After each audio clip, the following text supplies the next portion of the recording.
see what I see?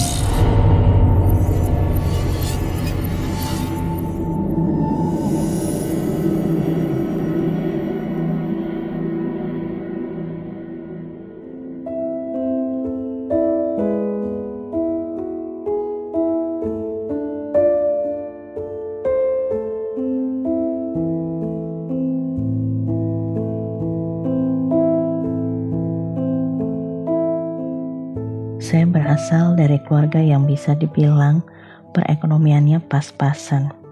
Hingga saya itu sekolah cuma tamat SMP aja.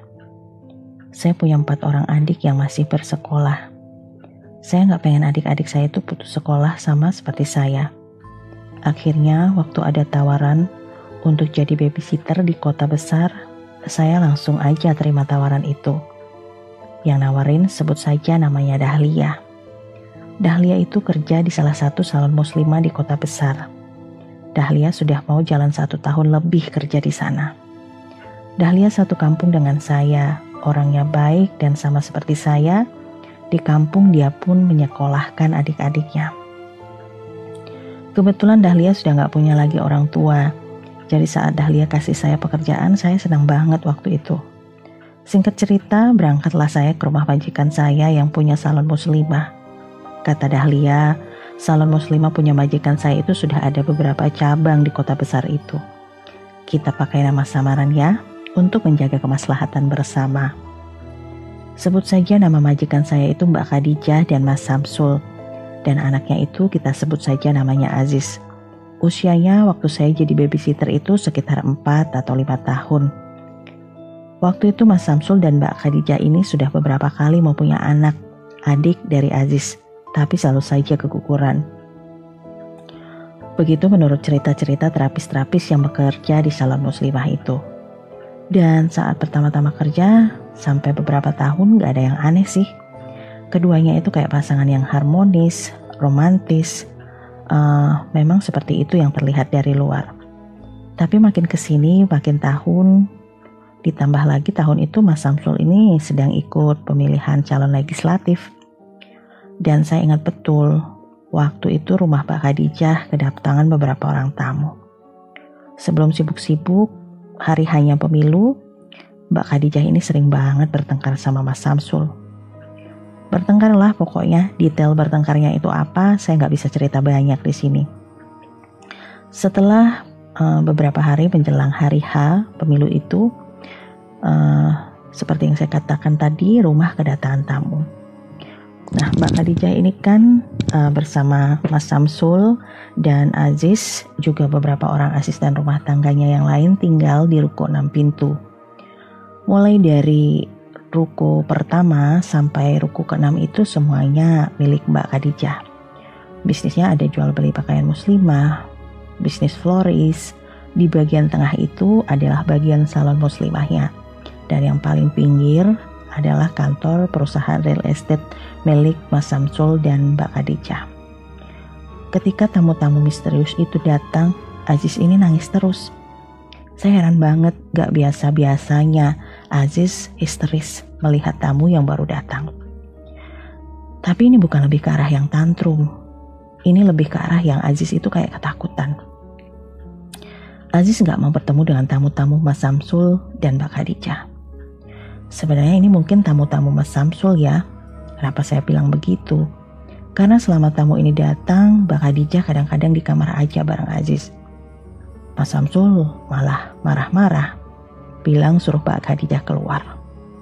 Salah satu asisten rumah tangga yang kerja di rumah itu, yang ngurusin cuci setrika pakaian, sebut saja namanya Mbak Noni. Nah, Mbak Noni ini ada tugas khusus dari Mas Samsul malam itu. Disuruh buat pilih-pilihin pakaian dalam. Pakaian dalam punyanya Mas Samsul dan Mbak Khadijah. Waktu itu Mbak Noni bilang ke saya, waktu Aziz sudah ada di pelukan mamanya, "Mbak, tolong dong bantuin saya bikin paketan-paketan pakaian dalam." Waktu itu saya nggak ngerti sih, saya pikir Mbak Khadijah atau Mas Samsul itu kepengen buang-buang pakaian dalam yang sudah jelek. Tapi ketika Mbak Noni pilih-pilih pakaian dan membaginya dalam beberapa paketan, saya cuma batin aja. Ini Mas Samsul ngapain sih? Tapi saya nggak berani komplain, kan ya namanya orang kerja, apa yang disuruh atasannya, saya dan Mbak Noni cuma manut aja. Saat Mbak Noni sudah membawa keranjang plastik, di situ kami duduk di lantai 4 di dekat ruang laundry. Mbak Noni bawa semacam plastik besar warna bening dan mulai masukin kain penutup dada, kain penutup bagian bawah tubuh, dan itu ada 7 paket.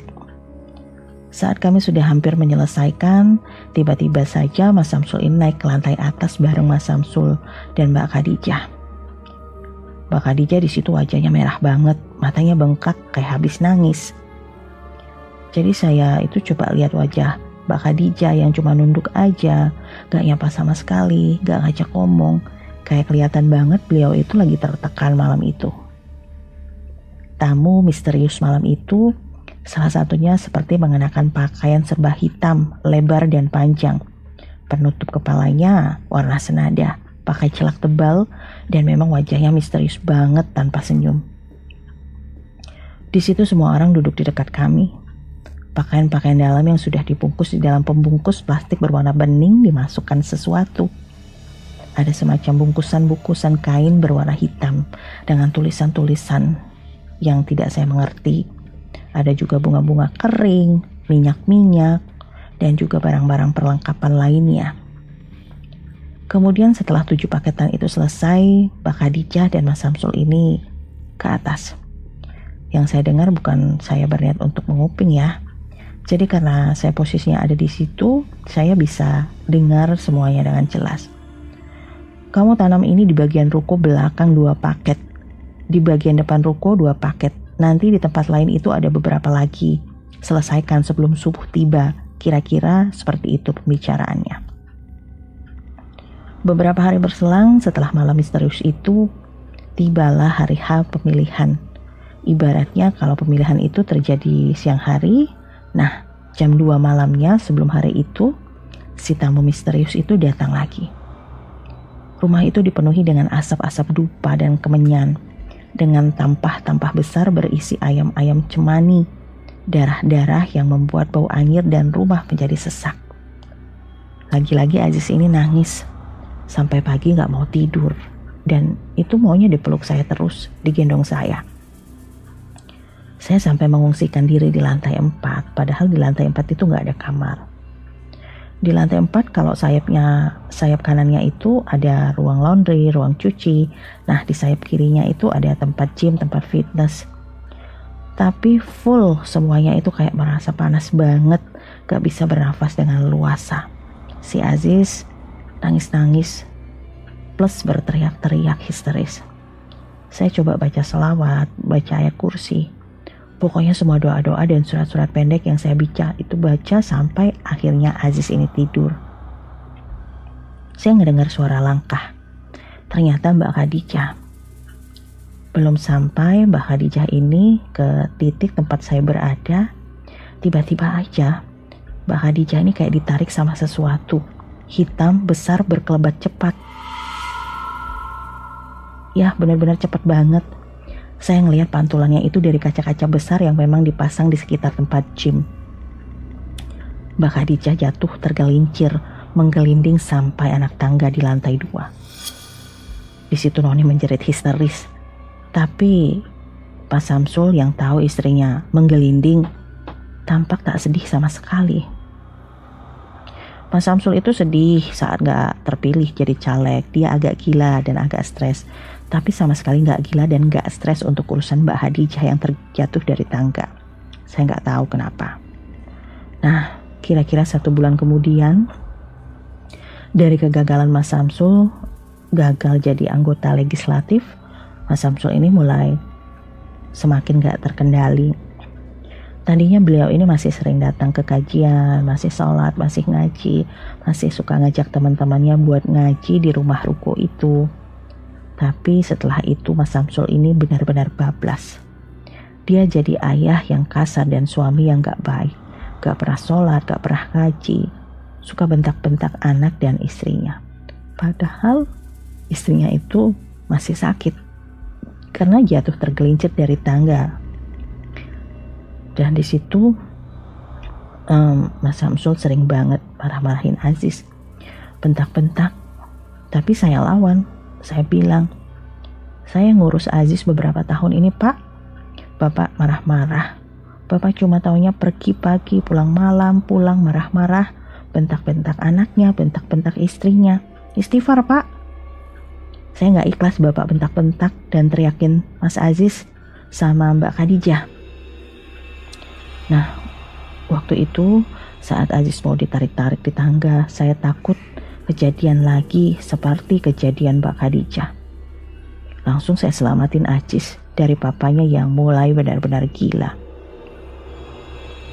Karena kami sudah nggak nyaman di situ, kami coba buat menghubungi orang tua Mbak Khadijah yang nggak tinggal di rumah toko itu.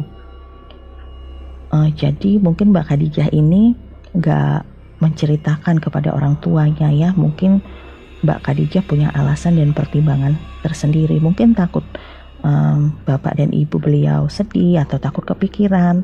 Namun karena kami pikir semua itu sudah kelewatan, akhirnya kami ceritakan apa yang kami tahu. Karena kami merasa khawatir akan keselamatan Mbak Khadijah dan Aziz. Gak tunggu lama, orang tua Mbak Khadijah jemput. Mbak Khadijah dibawa ke rumah oma dan opanya Aziz, demikian juga dengan Aziz. Nah, di rumah toko itu, karena kejadian itu, salon muslimahnya sempat tutup cukup lama, dan di sana hanya saya aja, Noni, dan beberapa asisten rumah tangga lainnya.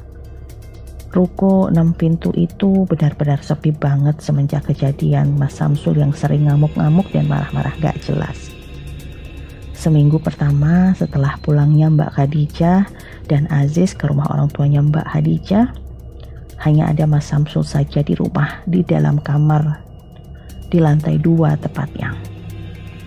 Kami itu memilih tidur di ruangan-ruangan lantai 4. Ada beberapa kamar di dekat ruang gym. Nah, disitulah kami tidur. Itu bukan kamar yang benar-benar kamar banget ya. Jadi kasur-kasur tipis dari tempat kami tidur di lantai 3 itu kami bawa ke lantai 4. Kalau malam, kami kerap banget mendengar suara Mas Samsul yang tertawa terbahak-bahak, lalu berbicara dalam bahasa yang gak kami mengerti. Dia juga kadang marah-marah dan menghubungi seseorang yang kami duga adalah wanita misterius yang kerap datang beberapa waktu lalu. Kami melihat Mas Samsul ini sudah benar-benar berubah. Gak ada lagi sorot mata yang biasa kami lihat, adem, ayem, tenang seperti itu. Dan ini benar-benar kayak mata iblis. Pernah Mas Samsul gedor-gedor kamar kami, tapi kami pura-pura tidur dan gak bangun sama sekali. Kami sampai seret-seret barbel, lemari pakaian, dan sesuatu yang berat-berat buat ditaruh di belakang pintu karena takut banget Mas Samsul aneh-aneh. Puncak dari semuanya itu adalah ketika bulan puasa, beberapa hari puasa, kami itu mau buka puasa, habis beli takjil di depan ruko. Nah, di lantai 4 itu kan ada lemari pendingin di bagian dapurnya. Kebetulan Mbak Khadijah ini punya beberapa lemari pendingin. Rencananya kami itu mau buka puasa di lantai 4. Tapi kami kaget waktu lihat Mas Samsul lagi duduk di depan kulkas. Beliau nggak puasa dan terlihat kayak lagi makan daging mentah yang ada di freezer. Saat kami kepergok ngeliatin Mas Samsul malah kayak mau nerkam kami. Gesto tubuhnya itu bukan berjalan kayak manusia pada umumnya, tapi kayak jalan jongkok dengan tatapan mata yang nyalang, seolah-olah kami ini makanannya. Benar-benar nyeremin. Di situ kami benar-benar takut. Kami benar-benar mikir, wah kita udah gak nyaman lagi nih tinggal di sini. Mending kita berhenti aja deh dari sini daripada ketakutan terus setiap malam, ajak Mbak Noni. Lalu kami bilang ke orang tuanya Mbak Khadijah. Setelah sore itu kami melihat Mas Samsul berperilaku yang lebih aneh. Kami patungan buat ongkos pergi ke rumah orang tuanya Mbak Khadijah. Di sana kami nangis-nangis minta pulang. Alhamdulillah, ibu dan ayah Mbak Khadijah itu orang-orang yang baik dan dermawan. Kami diberi sangu, diberi uang THR. Orang tuanya juga benar-benar nanyain ke kami apakah anaknya itu Maksudnya Mbak Khadijah sudah melaksanakan kewajibannya atau belum? Sudah memberikan gaji kami dan uang-uang lain tepat waktu atau belum?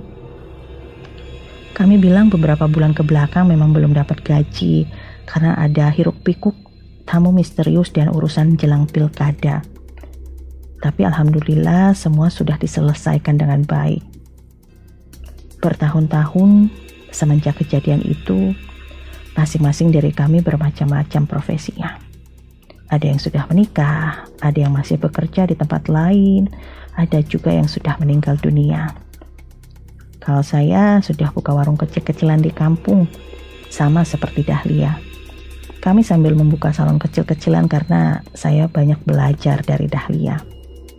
Alhamdulillah itu cukup membantu perekonomian keluarga kami. Sekarang katanya Mas Samsul itu ada di rumah sakit khusus untuk orang-orang khusus. Teman-teman ngerti kan? Dan Mbak Khadijah sekarang sibuk membesarkan Aziz bersama kedua orang tuanya yang benar-benar menyayangi dan mengasihinya. Kadang-kadang kita nggak menyangka ya, kita pernah berada pada sebuah pusaran yang membuat kita memiliki pengalaman yang luar biasa. Tapi kami tetap mendoakan yang terbaik untuk Mbak Khadijah, untuk Aziz, untuk kedua orang Mbak Khadijah, bahkan untuk Mas Samsul. Kami berharap beliau akan menemukan jalan baik suatu saat nanti.